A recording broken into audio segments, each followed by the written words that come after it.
All rise for the jury. Halloween night, 1973. What started as an innocent night of trick-or-treating became one of the most haunting crimes in Midwest history. Decades later, the horror hasn't faded. What followed was 50 years of outrage, heartbreak, and questions that still echo. How could someone so monstrous walk free again and again? This is the story of Lisa Ann French, the case that forever changed how parents see Halloween night and how we think about justice. Welcome back to Justice 4. We are your hosts. I'm Jackie. And I'm Sam. Okay, shameless plugs real quick. I know y'all are sick of us at this point, but I don't care. go buy your merch. It's it. cute. It's wonderful. There's free shipping. It's on our website. We have it posted on YouTube, Facebook, Instagram, all the things. It's everywhere. Please also don't forget, since you're going to be getting merch, to wear it to the live show that we're having on October 28th at Painting with a Twist on Constitution and Powers. In Colorado Springs, it is $30 for your ticket. That includes your seat, your craft, and a free drink. And of course, us all evening. We have a wonderful episode. We have some treats for y'all as well, other than us. And yeah, it's going to be a great night. You're the only treat I need. Hey. I know that this is just the theme of October, I guess, now for me and Sam, minus our first episode. But I do need to add an extra trigger warning before we get going. Today's episode does deal with child sexual assault. So please listen with discretion. If you would like to skip this episode entirely, I understand. I am also going to skip this episode. You're not allowed. The last time that we had one of these, I spiraled into a deep depression, and that's why last week's episode was the worst episode I've done in almost a year. This one was rough researching and writing, I'm not going to lie. Yeah. So yeah. Did Jeanette send this one to you too? Jeanette, did you do it? No, Google did me dirty. Um, Google did me dirty for this one. I Googled Halloween murders. God damn. I couldn't find anything outside of Killer Clowns that I wanted to do because I couldn't That's wait on valid. Cindy's song, and I opened the season with her. That's true. And I'm doing the one that we have set for you next week. So Yes. you know nothing about that one anyway. Not at all. But yeah, apparently other than one victim. Maybe you just think you know the picture. All right. So today's episode is taking us back to Halloween night, 1973, in Fond du Lac, Wisconsin. Fun fact, Fond du Lac is French for bottom of a lake, which makes sense because the town sits at the southern tip of Lake Winnebago in Wisconsin. Yeah. Initially, it was established as a French port in the 1800s, and it almost became the capital of Wisconsin. Hell yeah. It was like, these close. What is the capital of Wisconsin? Madison. I've been to Madison, Wisconsin. I don't know I've never geography. been to Wisconsin. I'm a mathlete. Okay, so it's Halloween night, 1973, and 9-year-old Lisa Ann French is beyond pumped to go trick-or-treating and to the community outdoor Halloween party. Hell yeah. The plan was for Lisa to go with her friend Ann Parker, who lived just down the street. Lisa's mom, Marianne, had a newborn to take care of, so she gave Lisa a curfew of 7 p.m. 7? Yes. 7? Yes. She was 9. She was 9. Okay. So, the thing is, Marianne had remarried, and Bruce was Lisa's stepdad, and Marianne had just had her little half-brother. Amazing. So, that's the whole new family setup. Got it. Lisa left her home around 5:45 p.m., dressed as a hobo, wearing a black felt hat, a green parka, jeans with blue masking tape over the knees, dotted freckles on her cheek. This was not Lisa's first choice of a Halloween costume, I need y'all to know, but it is 1973. Dressing up as a hobo was a normal thing. Oh my gosh. So she actually wanted to be a butterfly. Same. But her mom was like, we live in Wisconsin. It's basically winter outside. That's too thin and flimsy. Go as a hobo and stay warm. Living in Colorado, we understand this. You choose your outfit based on if it's going to fit over your winter jacket. Yes. You just buy a size bigger. So, Wisconsin's apparently no different than Colorado when it comes to their Halloween night. All right. Lisa went straight to her friend Ann's house. But Ann got in trouble that day and wasn't allowed to go trick-or-treating anymore. So Lisa decided to just keep trick-or-treating, stopping for candy at a classmate's house, then the house of one of her teachers, Karen Bachneck. I don't know if I'm saying that right, but before stopping at a few more houses on the way to the party. Unfortunately, Lisa never came home that night. And at 7 p.m., Marianne definitely took notice, but she wasn't worried. It was Halloween night. Lisa was 9 after all. So she could have lost track of time easily, trick-or-treating on the way home. So Marianne just looked out the window, stepped outside, looked up and down the street to see if she could see any sign of Marianne. Or not Marianne, of Lisa out there. But another hour went by, and Lisa still hadn't come home. So Marianne called just the immediate neighbors, like, hey, have you seen Lisa by chance out trick-or-treating? And they had, earlier when she had left. Yeah. But by 10 p.m., Marianne and Bruce, they called the police and told them Lisa was missing. And word was already getting out in the neighborhood. And honestly, at this point, Marianne had an entire search party ready to go look for Lisa. Hell and yeah, the neighborhood was out there. Hell yeah, Marianne. So one of the first things that happened that night was a call to the Block Parents program. Now, when I first heard this, I was like, oh, like your local PTA, let's start the phone tree. Yeah. It's that on crack. Oh, hell yeah. So, the Block Parent Program is a large volunteer-based child safety and crime prevention program. This program is international. Participants in the program, or Block Parents, as they call themselves, place signs on their homes indicating that the house is a police-screened safe home for community members in distress, particularly children. So if someone is in need of help and sees a Block Parent sign in the window, they know that is someone's house that can help them and call the appropriate, emergency services. Is this still a thing? No. It, as you can tell, that started as such a great, innocent, wonderful plan until later on people probably started to misuse that, and not everybody was a safe home. So I know that it's still used in Canada. We don't really use it here. We have other versions of that now. Because America's fucked. And the UK was the first one to completely it out of their system because I think it got twisted over there first. Oh. Yeah. So it was a very, very big thing back in the 50s, 60s, 70s in Canada, the UK, and the US. I'm just impressed that it's as big as it was. Hell yeah. So everyone in the neighborhood that was a part of this program put their signs up in their window for Lisa and turned their porch lights on. Okay. So if Lisa was out walking around, she knew she could go to any of those houses. The search for Lisa continued through the night and quickly grew in the following days. More than 5,000 volunteers joined in the search for Lisa, including auxiliary police officers, National Guard, and some of Lisa's fellow Girl Scouts. Overhead searches using National Guard helicopters and private planes. Ground searches by volunteers on horseback and in Land Rovers. Local gas stations even offered free fuel for vehicles used in the search for Lisa. So, if you could show you were searching for her, free fuel. I don't know how you show you're searching, but hell yeah. I think, if, either police were giving out something or if you could prove that that's what you were driving around doing. 4 days into the search for Lisa, on November 3rd, 1973 at 11:30 a.m., a farmer named Gerald Braun was returning home in his tractor in Tachita, Wisconsin, which is about 4 miles from Lisa's home in Fond du Lac, when he discovered 2 black trash bags behind a barbed wire fence near a forest on McCabe Road. One bag contained Lisa's naked body, and the other contained the clothing from her Halloween costume. When the news broke that Lisa's body had been found, Reverend Clarence Nicolai, who was a pastor at St. Peter's Church at the time, rushed to the scene along McCabe Road in the town of Tachita. He reportedly climbed over the barbed wire fence, cutting his hand in the process, in his haste to reach Lisa's body. What was this person's name? Gerald Braun. Pastor. Yes, he's a pastor. While kneeling beside her body, he recited Our Father and Hail Mary. Oh, he literally heard of it and did this. And yes, they are Catholic. There's a very heavy religious stance in this as well. It's the Midwest. What do you expect? Yes.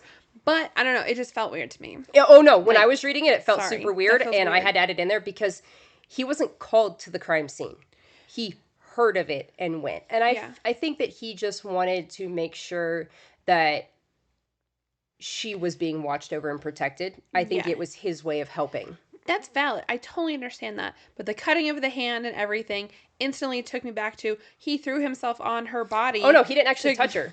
I know. But that's exactly where my mind went, was he was trying to plant DNA on her for a reason. I think that they added the hand getting cut on the barbed wire to show how quickly and without thought. He just wanted to add protection and comfort to her in that I don't moment. know. I have trauma, apparently, from your fucking stories, Jackie. Yes, and no, it's valid. Whenever I first heard that, I also had the same thoughts. Okay. Can you blame me? Jeez. Lisa's disappearance and now murder shook Fond du Lac to its core, changing the community forever. The illusion of their safe neighborhoods where their kids could run freely was now gone. Did anyone really know their neighbors? Was anyone who they said they were? Huh? Did anyone lock their doors? Say what you actually said again, because I interrupted you. I'm sorry. Did anyone really know their neighbors? Was anyone who they said they were? And who could have committed such a horrible crime right under their noses on the busiest day of the year in their neighborhood?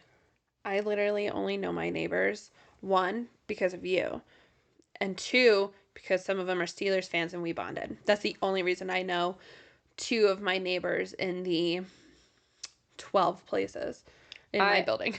I know a lot of my neighbors because I've lived where I've lived for 9 years now. You also have kids. And also because my kid played with a bunch of the kids in the neighborhood. So, yeah.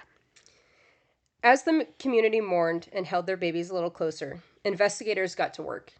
Police had a new area to canvass while awaiting the autopsy results that hopefully would help point them in some direction, because they had none.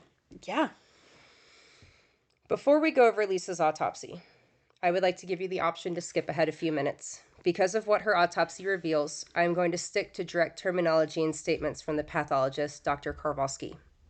We have been traumatizing y'all the past couple of weeks.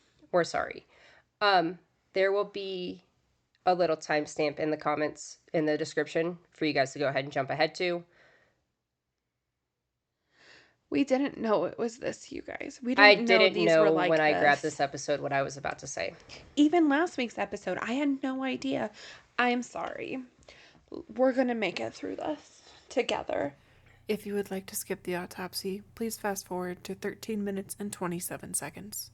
9-year-old Lisa French stood 4 foot 5 inches in height, weighing 63 pounds. Dr. Karvalski determined her cause of death was asphyxiation secondary to a cardiopulmonary arrest. He went on to note that there was a dilation of the anus with a tear measuring about 1/10 of an inch in the flesh of the anal area, and another tear measuring 1/3 by 2/3 of an inch was found in the flesh of the vaginal area. Small amounts of blood were found above the anus, inside the lower rectum, and inside the vaginal vault. Dr. Karvalski said that in his opinion, the trauma to the vaginal and anal areas of the child activated her sympathetic nervous system, causing primary shock, which resulted in the stoppage of the heart. This heart attack resulted in the failure of the blood to circulate and thereby transport oxygen to remove carbon dioxide from the body tissues. This failure of circulation thus caused death by asphyxiation. He went on to say that the activation of the sympathetic nervous system may occur as a result of physical trauma and also emotional trauma, such as caused by a frightful experience like sexual molestation. He literally scared her to death by assaulting her. That's wild. I have never in my life heard that as a cause of death in a kid. So I'm very sorry. But that is not all her autopsy found. There were hairs and fibers found on Lisa that didn't belong to her or her costume. Now they just needed a suspect to compare them to. Lisa's funeral was held on November 6, 1973, at Emmanuel Trinity Lutheran Church in Fond du Lac. And I was honestly shocked at how quickly they released her body back to her family and let a funeral happen. I mean, that's so quick. The entire community showed up to mourn Lisa while supporting her mom and stepdad. Lisa was buried in a white casket, wearing a white and purple dress that she had just worn for school picture day. Marianne was a hairdresser, so she styled Lisa's hair one last time in her final act of love to her daughter. The first 9 rows of Lisa's service was filled by her Girl Scout troop and her fellow 4th grade classmates, along with the other classmates from her elementary school. Lisa was so incredibly loved by everyone in her life. She was described as a bubbly, fun-loving little girl who loved God and going to church. She put a smile on everyone's face and loved her newborn baby brother. Within days of her funeral, the Chamber of Commerce for Fond du Lac posted a $10,000 reward for the capture of Lisa Ann French's killer. The night Lisa went missing, police canvassed the entire neighborhood and all the houses on Lisa's walking path to the Halloween party, which is how we know that she did in fact stop at her friend's house and her teacher's house. But no one ever saw Lisa at the Halloween party. Mm-hmm. Yes, it was an outdoor community Halloween party, but not a single kid or parent remembered seeing Lisa. Yeah, someone would have seen Somebody her. would have remembered. There was adults, there was kids, and Mm-hmm. all these people lived on the street. All these kids played together. Yeah. It wasn't like the YMCA or the community rec center. Like, it was like a block party Yeah. with organization, you know? Police Some decided block parties have organization. some of them do. Mm-hmm. Police decided to go back through all the statements they took and see if anything stood out now that didn't in the moment to help point them in the direction of a suspect, because they didn't know what had happened to her yet. Mm-hmm. Unfortunately, this takes police months and months to do for some reason. So let's fast forward to March 27th, 1974. So we were on Halloween in 73? 6 months, 8 Yeah. months. Math. Yeah. When Police Captain Heller decides to pay a visit to Gerald Turner. Now, the guy who found Lisa was Gerald Brom. This is Gerald Turner, two different people. Gerald Brom was the pastor. No, Gerald Brom was the guy on the tractor who found. Or the pastor, one of the two. Gerald was one of them. Gerald's the farmer, not the pastor. We're not worried about Brom. He's fine. No, this is Gerald Turner. You won't forget him. Great. Gerald Turner was a 24-year-old who lived in Lisa's neighborhood. He lived with his girlfriend Arlene Penn and her 24. Yeah, he was 24. Okay. Lived with his girlfriend Arlene Penn and her baby. He used to live in a duplex that was shared by Lisa and her family. Mm-hmm. And I found out that Lisa's parents owns the duplex and rented to him. But he had moved up the street in June of that year. Okay. And he was on the same route that Lisa would have taken to the party. When questioned about his activities on October 31st and if Lisa had stopped by his house trick-or-treating, he said he wasn't sure if she had come by that night. There were just so many kids that came by, he just couldn't be sure. He said he was home all night, but Arlene went to the Halloween party that night. Police definitely found Gerald suspicious as fuck. Mainly because how could he not remember if Lisa came by? She wasn't a random kid in the neighborhood. She used to be his direct share-a-wall neighbor. And not only that, but Lisa would come over all the time to play with Arlene's baby. Gerald knew Lisa. He would Personally. remember. Yes. Personally. Knew Lisa. Yeah. Not just lived across the street, literally duplex neighbor. I live in a duplex. You know. Yeah. So a few weeks later on April 7th, Captain Heller returned to Gerald's home and asked him to come to the Fond du Lac safety building for an interview, just regarding Lisa's murder. They just want to talk to him. Gerald was informed of his constitutional rights, signed a form stating he understood, and was waiving them. Period. Why do they always do this? Then People he think they agreed. can get away with shit. I don't know. Then he agreed to give samples of body hair and also fibers from like his bedspread at home and stuff.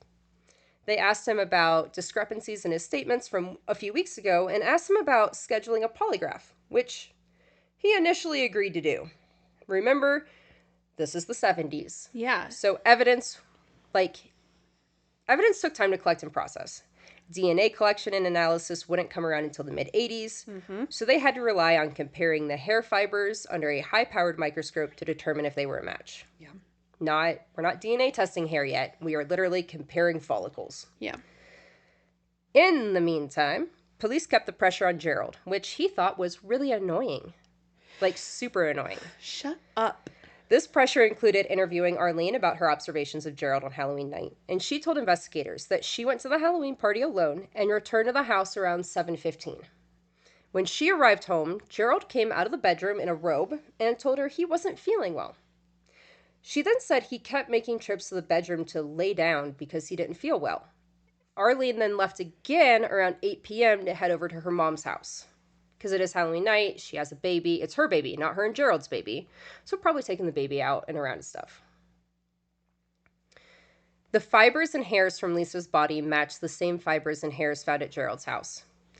Armed with this information, investigators brought Gerald in for another interview on August 2nd and asked him to go to Madison to take a polygraph. Gerald refused, stating he's played this game before in a prior case and he wasn't going to play it again. Excuse me? A prior case, Jackie? Let me explain. December of 1972. Gerald was accused of statutory rape on a 15-year-old babysitter. There was a whole thing about taking a polygraph, and the guy was supposed to administer the test in Madison, no-showed 3 different times. So Gerald paid a $250 bond, and a disposition was never made, so he was using it as an excuse to not do a new one now. Yeah.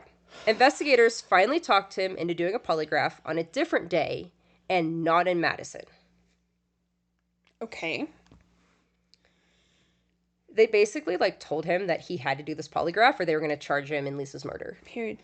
So he eventually agreed to go to Madison and he did the polygraph, but it wasn't completed. To the examiner's satisfaction. Mm-hmm. So they wanted to schedule another time to complete it. But Gerald was like, nope, not happening. I've done it before. So there's a lot of back and forth over the next few days. He was supposed to come in, then somebody called and was like, he's not coming to do it. Mm-hmm. But anyway, even with all the back and forth, on August 8th, Gerald showed up to the Fond du Lac Police Department to take the polygraph test. But, being the petty Betty he is, he showed up with his $250 receipt, still pissed about the previous charge, him having to pay it, and all the hassle that came with it. So while they tried to figure out the details on the previous charge, Gerald went into the polygraph room and basically said, I'm not taking it. You can't make me. And investigators once again then essentially told Gerald, we have evidence linking you to this. And that if you refuse this polygraph, we're going to charge you anyway. Hell yeah. Period. After some back and forth, Gerald presented a hypothetical question. Oh, God.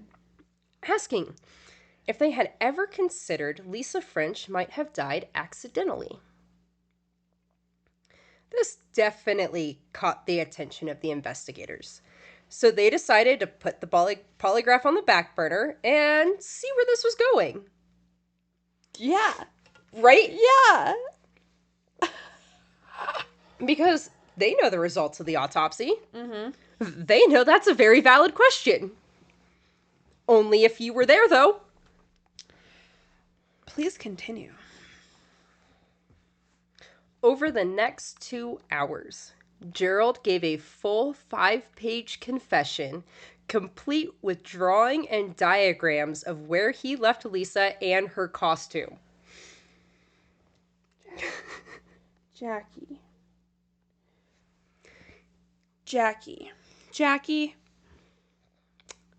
Drawings? Yeah. And of where he left her and everything else. I'm going to now say what was in Gerald's confession. If you would like to skip ahead again, you may. If you would like to skip ahead, please fast forward to 25 minutes and 17 seconds. Gerald confessed that Lisa entered the open door to his home on Halloween and discovered her standing in the doorway, stating, she got really excited when she recognized me. He went on to say, I then sort of helped her into the bedroom, which was to the right of the living room. At the time, I was highly sexually motivated, and this prompted me to take Lisa into the bedroom. He then closed the door behind them, which visibly made Lisa scared. He stated that he then disrobed Lisa and placed her face down on the bed. He then proceeded to have anal intercourse. Once he was done, he noticed that Lisa wasn't moving or breathing, so he turned her over and put his ear to her chest. He said he could hear a faint heartbeat. But before he could do anything, he suddenly heard Arlene come home. So he took Lisa into the bathroom across the hall and shut the door. His trips to the bedroom while Arlene was home was to clean up the room and make sure Arlene didn't go into the bathroom, which is adjacent to the bedroom. When Arlene left around 8 to go to her mom's house, Gerald took his chance to get Lisa out of the house. So he put socks on his hands, wiped the zipper of her parka free of fingerprints, and put Lisa in one trash bag and her Halloween costume in another trash bag and drove her out to McCabe Road. He made a sickening comment that he figured that she had just died of shock or something. He said he has sexual problems, but he isn't a killer.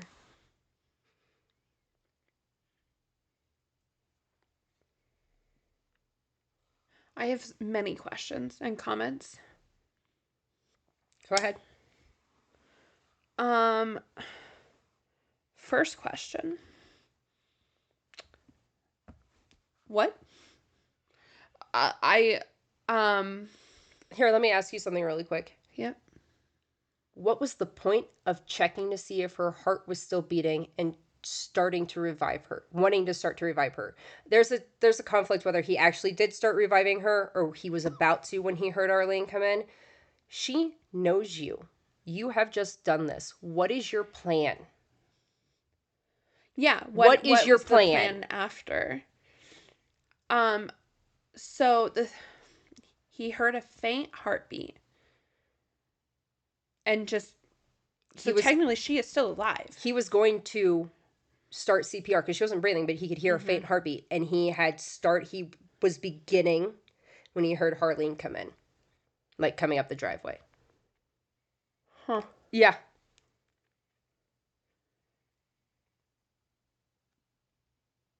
Okay.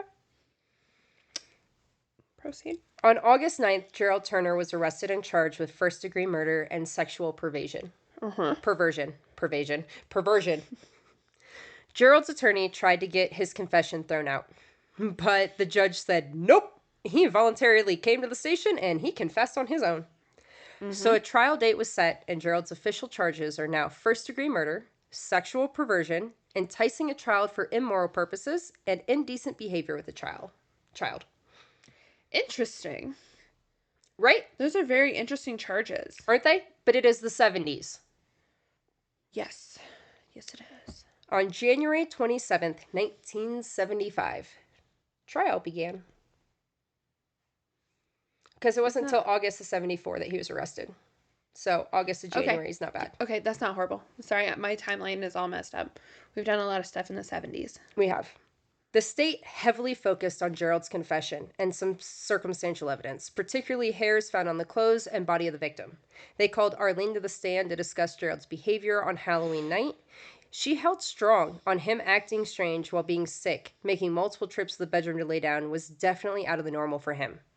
Arlene was also questioned about Gerald's demeanor during the investigation into previous allegations with the 15-year-old. And she said that he acted annoyed that they kept bothering him about it. And it was all a big inconvenience to him. Interesting. You know what's going to be an inconvenience? My fist in his face. You can. The defense was all about denial of any involvement and the assertion that Gerald was coerced into the confession, stating investigators lied to him about the evidence they had against him, and that even though he wasn't under arrest, if he tried to leave, that they were threatening him with charges. That's not... They didn't actually know the evidence connected a couple times that they were telling him. Like the very first time in March. Yeah. They one thing matched, but they really laid on to him that they had more than they had. I mean, they do that. Yes. Is that technically considered coercion? Because, especially if, you do have evidence against this person. Go back to Stephanie Crow and Michael Crow. They kept telling him that they had the knife, they had the blood, they had all this stuff. And part of that is why it got thrown out. I think that's just such a... It's a tactic, and they use it, but also defense attorneys use it to try to get them off. Oh, I know. What's the word I'm looking for here is, it's a thin line to walk? Is that the word I'm looking for? Yeah, it's a very thin line to walk. You're right. Okay. I feel like it's helpful, but it can also bite you in the fucking ass if it's not done correctly. Yeah. Don't look at me like that. No. I'm agreeing with you. It is a fine line, but I also think that we have seen in the 70s, 80s, and 90s, that is used so much. It's not really used as much anymore now, but that was really their I think of how many cases we have that's their defense. Yeah. There's some of it, though, I hate that I always go back to this, the Making a Murderer. I think that kid very much was coerced into Yes. his confession. Yes. But it's different. Yeah. I don't know. Proceed. We don't have to talk about this. Before the jury headed to deliberate, a second-degree murder charge was added to the verdict slip. And when I saw that, I just knew we were going to have some confusion from the jury. So, it should be absolutely zero surprise that twice during deliberation, the jury requested repetition of the instructions for first and second-degree murder. But hey, I'm glad this jury asked. We'll have a second degree added just in case they decided it wasn't first. Yeah. But that always confuses people. Got it. Because he didn't plan it. Sorry, it took me a second. I was like, was there another murder you didn't tell me about? No. I'm fucked. On February 4th, 1975, after almost 8 hours of deliberation, the jury rendered the following verdicts. Guilty of second-degree murder, guilty of sexual perversion, guilty of enticing a child for immoral purposes, and guilty of indecent behavior with a child. Not first degree. No. Okay. Gerald was then... Okay, I need you to really focus and pay attention for how the sentencing is going to go, because if you don't, you're going to be confused. I'm going to put my headphone on all the way. I wrote this in the least confusing way. I'm ready. Gerald was then sentenced to no more than 9 years and 6 months for the crime of enticing a child. No more than 9 years and 6 months for the crime of indecent behavior. These sentences are to run concurrently. Gerald was then further sentenced to serve no more than 4 years and 6 months for the crime of sexual perversion. And finally, no more than 24 years and 6 months for second-degree murder. Both of these sentences are to be served consecutively to all other sentences. So in total, Gerald received 38 and a half years for the brutal rape and murder of 9-year-old Lisa French. Meaning, Gerald would be 63 when released from prison.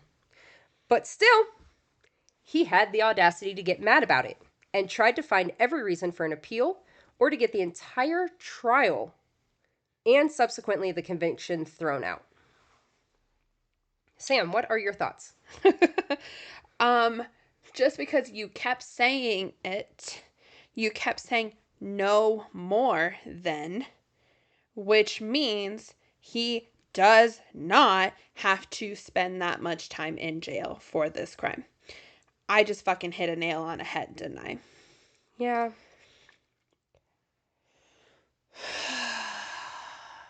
The disappearance and murder of Lisa Ann French on Halloween night in 1973 changed an entire town.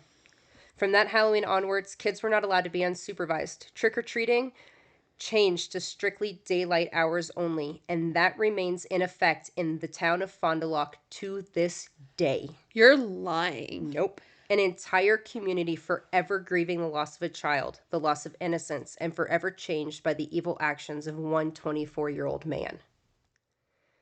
Sam. Jackie. You remember how I Snapchatted you about this case while I was researching it, and I told you that you were going to get mad, and this is probably the most enraging case I will ever bring you? Is it happening right now? Is it happening right now, Jackie? So have I made you mad? I'm not super mad. I'm mad. Well. Nope. That was just the beginning, and I need you to get prepared to be infuriated. God damn it, Jackie.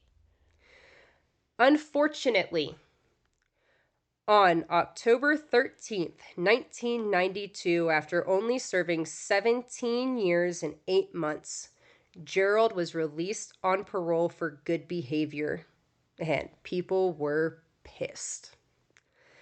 I fucking called it. Lisa's mom and stepdad felt completely betrayed and let down by the justice system once again. The community was just as outraged as Lisa's family because Gerald was released to a halfway house in Milwaukee. The amount of public outcry paired with a lawsuit led to an appeals court overturning Gerald's release and sending him back to prison November 23, 1993, ultimately saying they had miscalculated and accidentally released him too early. What? Or they got yelled at a lot, and I was like, oh. Makes you wonder how many other people were released too early due to a miscalculation for good behavior. Brother. Gerald being returned to jail was absolutely not enough for Mary Ann or lawmakers in Wisconsin. So they introduced a new sexual predator law, Chapter 980, which was nicknamed Turner's Law. Since his actions inspired it, and the law is designed to keep Gerald and other predators like him out of the communities after they're released from prison. So how does Turner's Law work? The law permits the Wisconsin Department of Justice to petition the court to have a sex offender civilly committed to a secure mental health facility after they have completed their prison sentence. So, no halfway house, no release. Like, you get parole, but you're never actually leaving a facility. Sexually violent person criteria. To be committed under Chapter 980, the person must be convicted of a sexually violent offense and diagnosed with a mental disorder that makes them dangerous and substantially probable to commit future acts of sexual violence. The civil commitment part. The confinement is considered a civil commitment for treatment, not an extension of a criminal punishment, which allows it to pass constitutional muster against double jeopardy. So because they are not being recharged or still being held on this charge, they are just not allowed to go to a halfway house or society. They just have to go to a secure mental health institution after prison. Which, wonderful, right? Perfect. Gerald is back in prison. We have a law to keep him out of halfway houses, and Marianne can breathe a little easier knowing that Gerald is locked up and won't be joining her community again. No, you're saying this too excitedly. I don't believe you. Unfortunately. I fucking knew it. I know her. Can I pause you before we say this part, though? Yeah. You never said anything about him being diagnosed with a mental... Unfortunately, on January 29th, 1998, after a 4-day jury trial, Gerald was released on parole again. And because the jury trial determined he did not meet the definition of a sexually violent person under the newly enacted Chapter 980 law, you know, the law that is named after him, Gerald was sent to a halfway house once again. And I can't even fathom how a jury decided he wasn't a sexually violent predator, because their definition of that is obviously not the same as our definition of that. In June, Gerald waved a butcher knife at his caseworker while at the halfway house, and a judge tried to use this to revoke his parole, but he was unsuccessful, even with a psychiatrist declaring Gerald to still be a dangerous individual.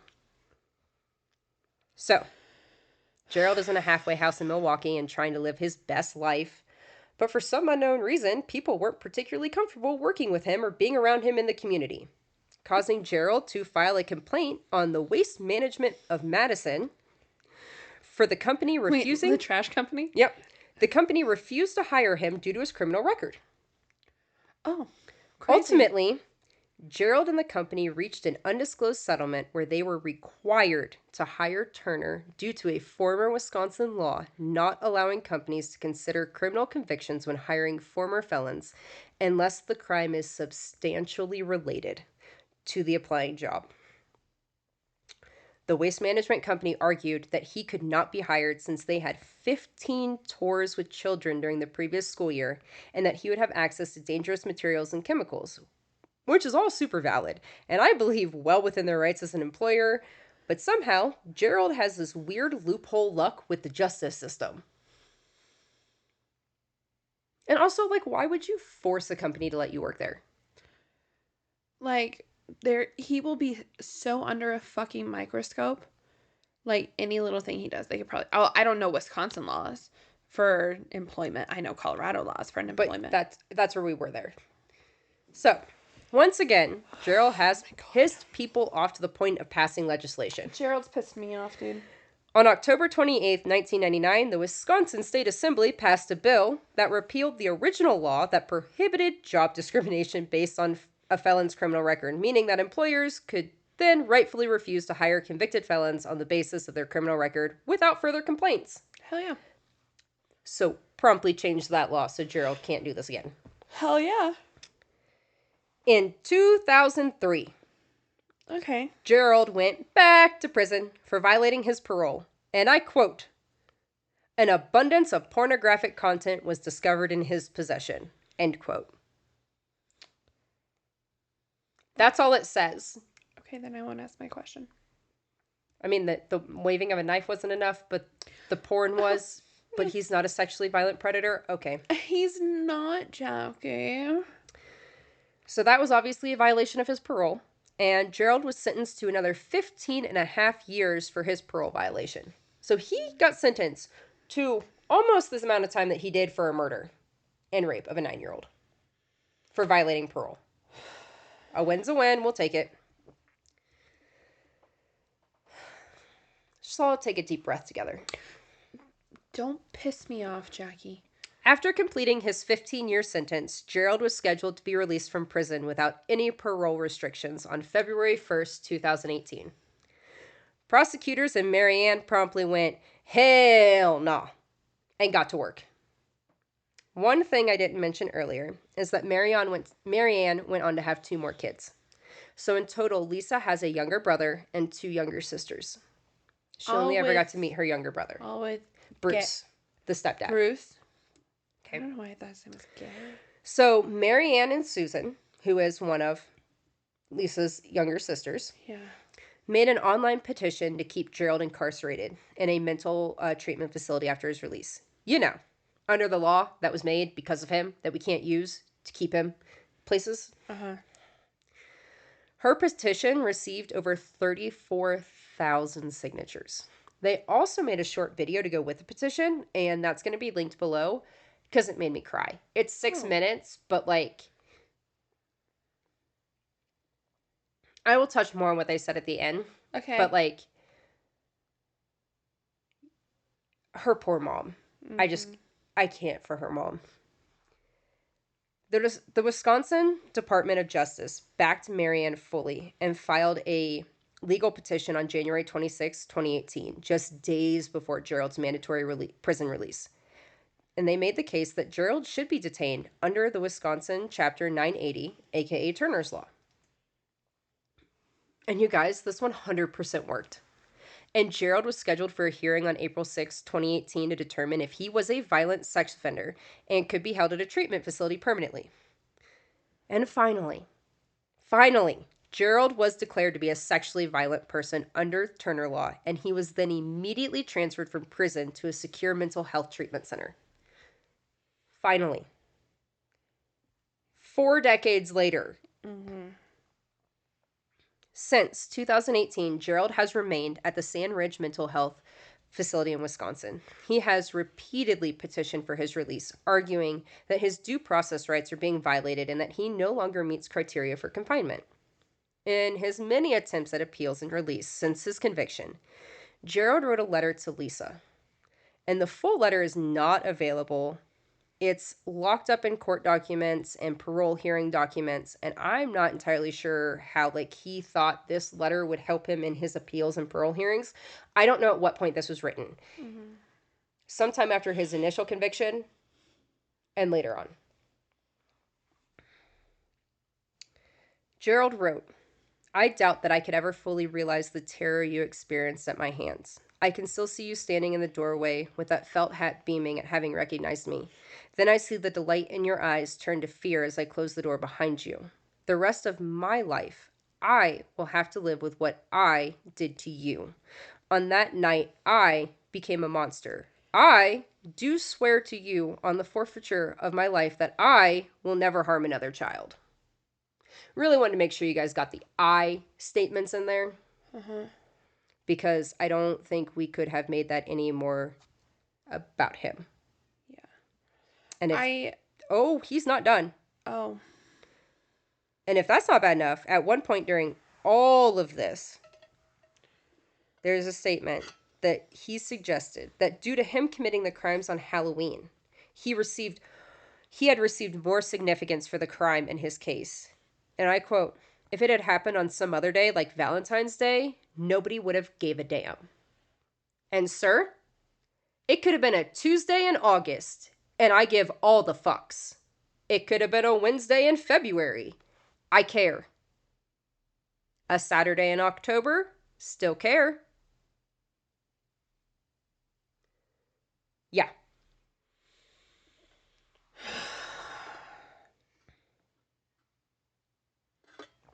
Can I say what I was thinking yet? Yep.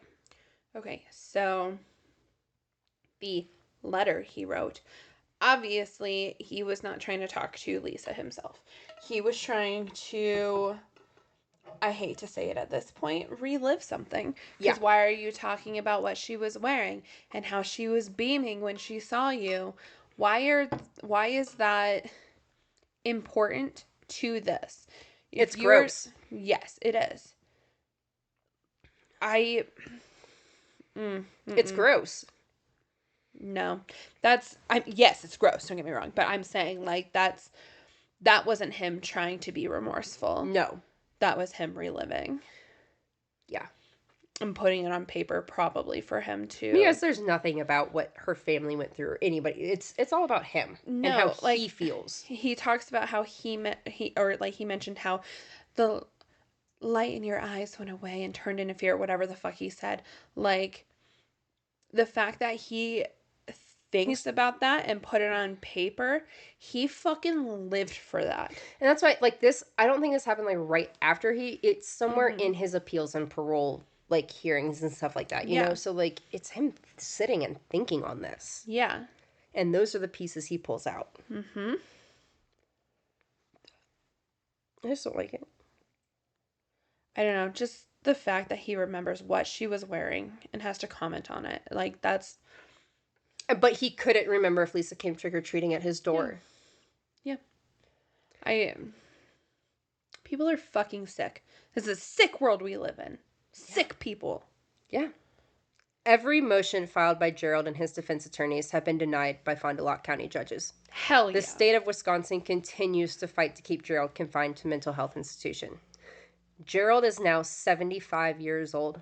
His defense team continues to petition for his release from the Sand Ridge, a high-security mental health institution. In December 2024, a judge denied a motion for a summary judgment that would have potentially freed him without a full trial. Good God. As of July 2025, a judge has once again denied a bid for his release. This Halloween will be 52 years since Lisa Ann French was brutally murdered, a town forever changed, a state left to hold up their end of changing the legal loopholes that allowed so much injustice to happen to Lisa's family over 5 decades. Mm-hmm. What are your thoughts? I have a lot of thoughts. I understand the town. This is going to be my first thought. The town is like, nope, you can only trick or treat during the day and you have to be supervised. I get that. But, like, is there age cutoffs for the supervision? I think that this town has much turned more to trunk or treats. And now probably. Well, yes, now trunk or treats. But so in Manitou, they do a merchant trick or treat every year on Halloween. And I've been doing it with Nicole since she's in kindergarten. But from 3 to 5, all the stores hand stuff out. Oh, Colorado City does one as well. I'm going to assume that we had something like this that was designed. It was right after school. Everybody was at home. They did all their trick-or-treating, and then they did dinner at night. And, like, any community parties were probably done on, like, on the weekends during the days. And so I just feel like they just shifted that trick-or-treating was no longer at night. I don't even think the older kids went out at night. I think this, everything I was reading online, like, this still is how it is today. Yeah. I'm just saying, like, at one point, could it have gotten dangerous where people were going out of the city, out of the town, going to surrounding areas? That could still cause more issues. Yes. That's just my first thought. Hopefully they turn to trunk or treat thing because it's supposed to be a lot more. I bet you that this is where the birth of trunk or treating started. I would almost be willing to bet it. And it's just slowly trickled. This is where, and then in the past 5 years, it's gotten fucking it's more crazy. than that. I know that COVID really amped it up, but trunk or treats were going on before that. Oh, yeah. I'm just saying it really just, like, in the past few years. So, I've been invited to so many already this year, and I don't even have kids. But, like, isn't it... What am I supposed to do? Isn't it just crazy?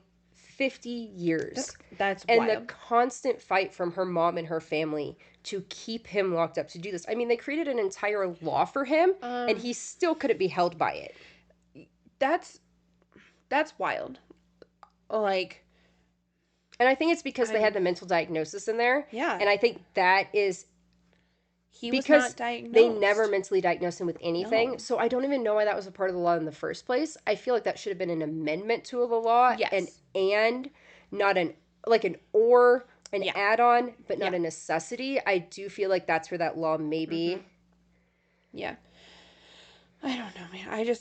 I feel really sorry for the family. And we have to remember the 70s, it was a different time. It really was. Lisa being able to go out and trick or treat on her own with a 7 p.m. curfew, that was normal. And especially, I need to very, very, very much put this in here. Mary Ann didn't know Anne was grounded until after. And I thought everything that I've heard on this and seen, Mary Ann knew and let her go anyway. No. I found that 6-minute video clip in their petition for signatures, and she describes that she didn't know. Got it. And I had to go back in and I changed things last night because I had that written the other way. Would she have let her out if she didn't know her friend wasn't coming? She said hindsight, no. At that time, who knows? Yeah. I mean, because it was normal. Yeah. I'm trying to think back to even like when I was a kid and go trick-or-treating. My mom always came. I bet Bruce probably would have gone with her. Yeah. If she knew Anne wasn't going. Yes. Because they would have gone, I feel. I'll put it this way. If my daughter and the girl across the street wanted to go walk through the houses right up our street and like where she's allowed to go out without us anyway, I would totally let her do that. But I would not let her go do that by herself. No. So I can see Marianne if she thinks, and that's the other reason she wasn't as alarmed, because she thought she was with Anne. Yeah. So, okay, you're a little bit late after 7, but you're with your friend. Yeah. So, like, I had this rule with my daughter, me and another mom did, that our girls could go to sleepovers as long as they were together. So if they were both invited, they could go, regardless of, how well we knew the parents or anything. Yeah. Because they were together and they had each other's backs. I feel like this is a very similar vibe for Marianne. I'm trying to think back to when we were kids. Like, I know I said this already, but like, my mom would always go with us. But also I was the youngest, so it wasn't a big deal. But I do remember, like, growing up, my mom was like, oh, go have fun. Just kind of tired. But that was well into my teenage years. So mine was a little bit different. And I always had my sister. So mine was a little different because I remember probably the end of elementary school, I was trick-or-treating on my own with my friends. But my best friend was a boy-girl twin. So there was only 6 of us, 3 girls and 3 boys. We got to go do a lot more things on our own. Like, my older sister's like, you weren't trick-or-treating by yourself at that age. I was like, yeah, I was. I was like, because we were in the neighborhood we were in, and there was a group of 6 of us. Yeah. I guess also at this time, I was also in Girl Scouts. We knew the neighborhood really good. This is when you could still go door to door selling Girl Scout cookies, yeah. So we knew. We did too. I had like 4 or 5 streets that I could go up and down. Yeah. From the main street up to where it ended. But we also were not 9 years old doing this. That's fair. By ourselves. Correct. But I'm just saying, like, we knew this area. 1, because of Girl Scouts. 2, because we stayed in that neighborhood for so long. But, like, the thing is, they knew him. He was a next door neighbor. Why wouldn't they have trusted him? So it doesn't even matter with the neighborhood and knowing everybody. It doesn't matter. So yeah, like, and I think that's what's so horrifying about this episode is that he wasn't a random person. No, he was somebody they knew and trusted, and nobody suspected him. Yeah, that's rough. That's very rough. Ann Parker. She has carried this guilt. The best friend. Who? Ann Parker. Ann Parker. Sorry. Mary Ann actually said that Ann spent 30 years tracking her down to apologize. What do you mean? For getting grounded and not going with her. Ann Parker spent 30 years tracking down Mary Ann to tell her sorry. There's so many Anns in this story. I was trying to figure it out. And she has just always felt so bad that she couldn't go with her. And now, Anne and Lisa's 2 sisters, they literally call themselves sisters. They talk, they go on trips, they hang out all the time. Another note on Susan. So, which one was Susan? The youngest sister who did the petition. One of the younger sisters. She said that she knew of her older sister her whole life. Yeah. She didn't know what happened, but one of the earliest things that was told to her was about her being found in the trash bags on the side of the road. And from a very young age, every time she saw a trash bag on the side of the road, it made her heart stop and wonder. I understand. Mine's different. Hence, Mine's very different. Yes, though. but Hence when you your said that, I reaction was like, to last week. Yeah. Yeah, and in the same breath, Marianne has never been able to see a trash bag on the side of the road without. Like, good on that guy in his tractor for stopping. Yes. Like, Because he thought it was trash on the side of the road and he was just going to take it and go throw it away. But when Yeah. he picked it up, he felt something wasn't right. Yeah. And just stopped and opened the bag and quickly just. Yeah. He saw her costume. He opened the other bag and then was like, okay, I'm done. I don't remember. I'm so sorry. Was it the next day? 4 days later. Okay, so decomp probably. The smell. Yes, because it's outside and yeah. And in so, Wisconsin. Another thing is that Marianne became very protective of those children afterwards. Oh, I bet. They didn't really understand as smaller kids why they didn't celebrate Halloween. They weren't allowed to. They were never allowed to go trick-or-treating. They understood as they got older. But Marianne also said from that point forward, if she ever felt that something wasn't safe, she moved. Oh, hell yeah. If she had any suspicion, if she had any gut feeling, they moved. They were out. Good for her. I'm just saying a woman's intuition is so spot on. It's very rare that we're wrong. Yes. You have an intuition, like, gut feeling. The strength watching this woman in that video is phenomenal. And I mean, I can't imagine Marianne just never feeling safe and having to raise 3 kids, constantly watching over them. She said she never left an eye off them. She always had one eye on her kids growing up. And I have to commend her for not becoming an insanely toxic helicopter parent because of this. Mm-hmm. And raising a child in this world, you already have so many fears and so many thoughts, and especially I do this, so I have them in overdrive. Mm-hmm. I could not imagine experiencing and going through what Marianne went through, and then raising 3 more kids after that, knowing you can't protect them all the time. Yeah. No matter what you do, you can't protect them. And so, hats off to you, Marianne. You are probably one of the strongest women in this entire world. Don't ever forget it. And I very much doubt you're going to hear this, but Anne, this wasn't your fault, dude. No, not at all. It was not your fault. You were being a kid. Yeah. I mean, kids get in trouble and get grounded. It happens. It does happen. It was a very unfortunate thing to happen, and it just so happened to be the night that you weren't able to be there with her. Yeah. But I'm so glad that you have found this connection with her family. Yeah. No, I don't have anything else currently. I have a lot of thoughts, don't get me wrong, but none that haven't already been said. Yeah. It's just really hard. Yeah. Fucking Google, man. Fucking Google, yeah. Man, October's going to be a really rough month for our podcast. All right, jury. Now I have to ask a loaded question. Oh. Did we get justice for Lisa Ann French? I believe we got justice in the end. It may have taken a few decades to get there. Yeah. We also had a law made, a law changed, and this is probably like some of the most legislative change we've had in any case. So, I feel like pretty quickly too. Yeah, and like actual laws changed. Like quickly. A law made, a law changed, yes, and then like being upheld. So yeah, I'm kind of surprised it didn't, like, more didn't happen. Yeah.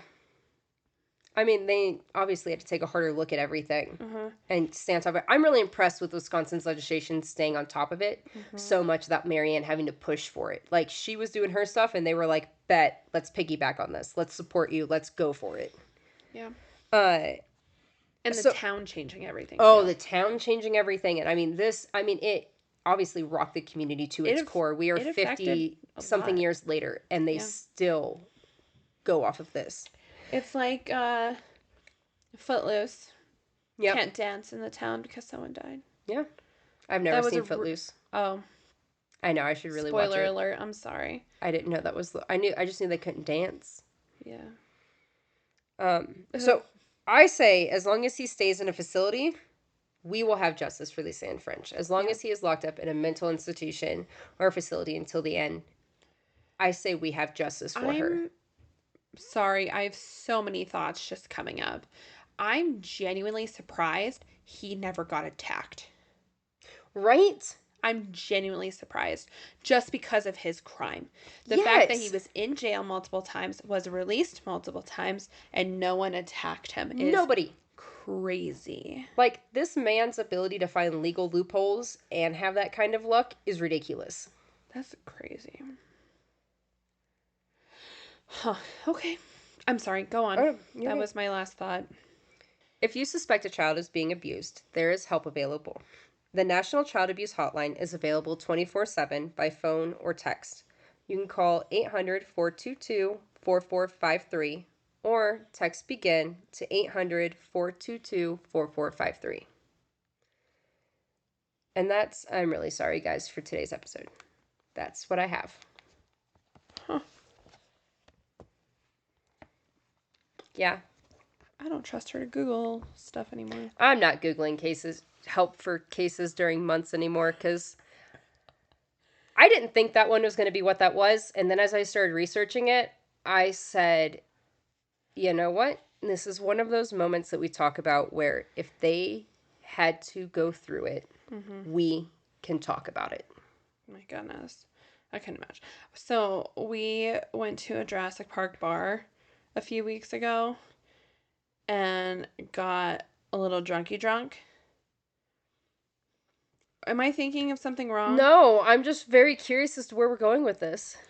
Oh, because when we drink, decide, let's talk about murder. And we okay, we have a calendar of all of our cases. And it just says Lisa Ann F. And I was like, we're doing Lisa Frank. And she was like, no. No. No, we're not. She was bad. really excited. But hey, if you haven't watched that Lisa Frank documentary, go ahead and watch it because your mind will be blown. It's a great time. Once again, we have talked y'all's ears off about our live October 28th in the Springs, Painting with a Twist. $30 is your ticket, your project, your drink, and a lovely evening with us. Yeah. We have a great episode. We have some treats in store for you, and we want to see all of you out there. We're over half sold out, so make sure you get those tickets. It will be linked in the description below. And merch. Go buy your merch to wear it to the show, to wear it all the time. They're really comfy. It's so comfy. It's so warm for fall and wintertime coming up.